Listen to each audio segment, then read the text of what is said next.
این داستان واقعی راهب است. سال 1742 راهبه‌ای به اسم جوزفین روزنتال باردار میشه. این در حالیه که اون قسم میخورده با هیچ مردی رابطه نداشته. بعد از آزمایش هایی که انجام میدن به نظر میرسه که جوزفین هنوز باکر است. و اینجوری میشه که میگن بارداری اون یه معجزه الهیه. اما سرنوشت تلخی در انتظار جوزفین بود. اون موقع زایمان جونش رو از دست میده و نهایتاً دختری به دنیا میاره که اسمش رو ماریا روزنتال میذارن. ماریا دو جنسیتی بود. همین باعث شد که راهبه‌ها و کشیش‌ها بهش به چشم یه موجود نفرین شده نگاه کنن.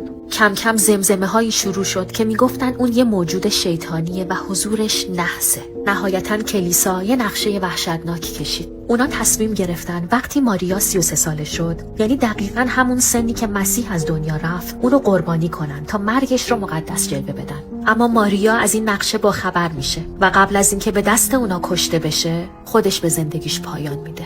بعد از مرگ ماریا، کشیش‌ها دستور میدن سر اون را از بدنش جدا کنن و توی یک جعبه مهرموم شده نگه دارن.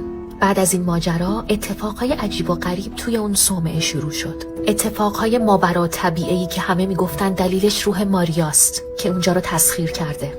همون جایی که بهش ظلم کردن و باعث مرگش شدن. ما عجیب ترین اتفاق